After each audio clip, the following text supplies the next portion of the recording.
Go to a little tangent real quick. Was that the wrong thing to do? To throw that money at a time that this economy needed somebody to do something dramatic? Are you suggesting that the things they did was wrong? No, there were two policies, one of which was more important than the other. The monetary policy that Ben Bernanke pursued at the Fed, particularly after the Lehman crisis last year, of a massive expansion of the monetary base, was clearly the right policy, and that's the policy that Milton Friedman would have recommended had he still been alive. Who was a great monetarist. Who was a monetarist, and saw the cause of the Great Depression as being bank failures and monetary tightening by the Fed. We learnt that lesson. The other policy, the Keynesian policy, involves adding an enormous deficit on top of an already large structural deficit, and I don't think that that has been anything like as important in getting the economy out of the Depression scenario. And I think one has to make that distinction. The fiscal policy could turn out to be okay as long as we know how to stabilize it. But right now we don't. Right now we are clearly out of fiscal control. And at some point, the world is going to wake up to that and say it is no longer sensible to pile these bonds up in a reasonable expectation that the United States will either depreciate the debt away by letting the dollar fall through the floor, or will actually start to call into question its own commitment to these payments. I mean, default is not a scenario we can rule out. Let me put it that way. Default is not a scenario we can rule out. When you look at the unfunded liability... default on our debt, and therefore, what does that mean? What will happen first is that we'll default on the commitments made under the Medicare and Social Security systems. That default, the domestic default, on our, as it were, domestic creditors, is an almost certain outcome. The only question is which president takes it, which president grasps that nettle and admits that we cannot possibly fulfill those commitments. The other question of default seems to me less likely. We're not likely to default on our outstanding bonds held by foreigners. But foreigners may begin to question the sustainability of a fiscal policy that requires us to borrow $1 trillion a year.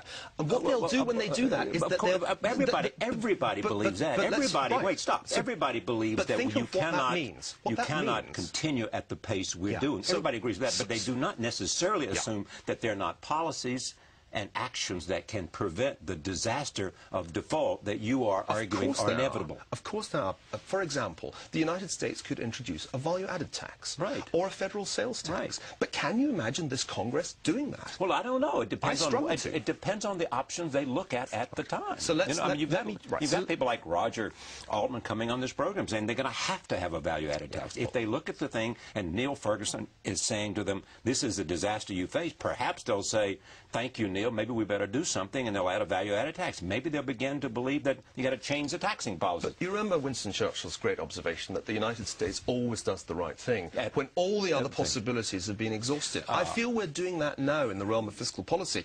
And the reason I mentioned default is not because I think the United States is going to turn into Mexico or Argentina overnight. Well, you almost suggested that earlier. Let me make this point really clear because it's absolutely crucial.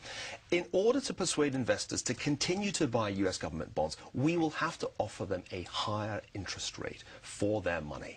Now, when that happens, the bonds go down in price, the yields go up, our fiscal crisis immediately gets worse because the cost of servicing this vast $10 trillion debt goes up.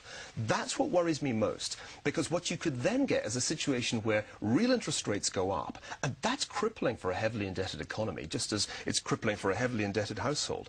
That's why I worry about Buffett's bet. That's why I think the US could find itself slowing down in 2010-11, not speeding up. Who do you know that, of note, from whatever background, academia, government, Wall Street, believes exactly as you say? Let me name just one. Okay, just name one. Ken Rogoff, oh sure, he's coming down here on this program Harvard, this week. Has just published a book. I know, but he comes from the same place, yes. Well, he comes from the same university, but I wouldn't say he comes from the same place. He's an economist, a very distinguished economist who used to be at the International Monetary Fund. He and I think in very similar ways about this problem, to name but one. I think if you were to ask George Soros, is he optimistic about the outlook for the United States, you would get a very pessimistic reply. So what about Paul Volcker, who's a distinguished American? I think former chairman of the Federal Reserve. I think, if anything, he is more pessimistic than the two people I've just mentioned. Of course, it's hard for him to express publicly his disquiet because of his official position. The Obama administration is just wrong-headed.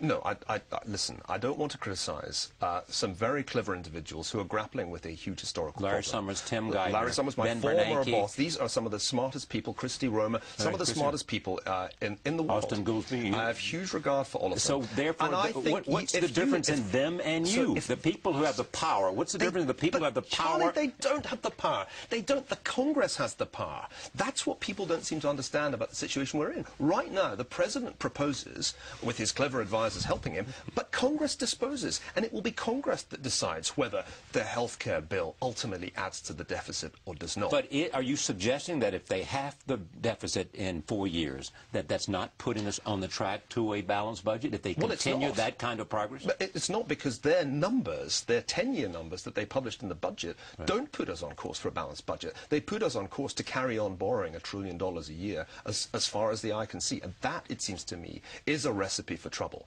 Because there comes a point, and this is one of the lessons of financial history, there comes a point when the international markets simply can't take anymore.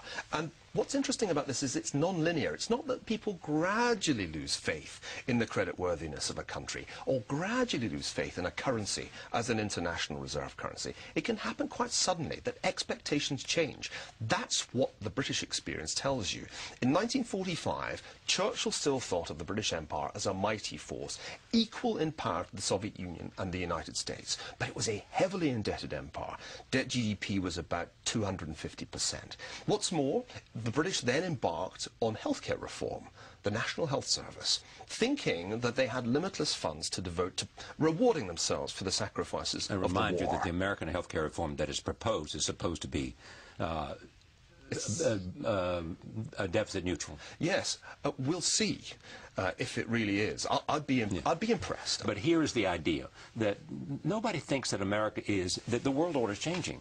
You know, and you point that out. There is a new economic order and there's a new political order. We know that there's a level of shift of power to the east.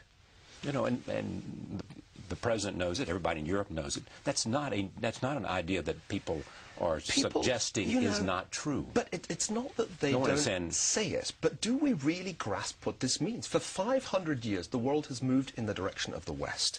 And the United States was the last of the great Western powers to benefit from this shift of resources from East to West. We're living through a change that ends 500 years of history, a great rebalancing of the world that will see Asian powers become equal in their stature, in economic terms and then latterly in geopolitical terms. Is it a zero-sum game? It can be. Well, but is it? Well, is a lot depends, or not? Right? Is it? Maybe the United States is better off with a smaller share of a larger pie. Of course, but you know, the share is always going to be getting smaller as these Asian economies grow. And as we slow down. My point and I think the big question, which I don't really see being addressed, is how do you cope with the rise of a credible rival? The Soviet Union was never going to have an economy the same size as the United States. It never came close. And today Russia's economy is 4% the size of the US. We are facing a genuine superpower, a real economic rival. And I don't think American foreign policy has yet adapted to that. I think there's an assumption in Washington that we carry on with Chimerica. What would it do if it's to suggest it had adapted to that? What would it do? So let me put it this way. There is a very clear dilemma which isn't often enough discussed, and that is this. Do we accommodate China's rise, and do we accept, rather as Britain accommodated the rise of the United States, that one day it will in fact be the dominant power in the world, and we just better live with that? Or do we try to balance it the way the United Kingdom sought to balance the rise of Germany, by making alliances with the other powers in that region, India being the obvious candidate? That is the dilemma that is right at the heart of US foreign policy today. And yet I have the impression that we're so distracted by our colonial wars, and I call them colonial wars quite consciously, in Iraq and Afghanistan, that we don't see that big picture. The Chinese see it very clearly, and at least one of the superpowers in this game is thinking in the right kind of terms about the way the world is going, both economically and geopolitically. Niall Ferguson, whose book now in paperback is called The Ascent of Money, which is also the title of his documentaries. Thank you for joining us tomorrow night. Former Vice President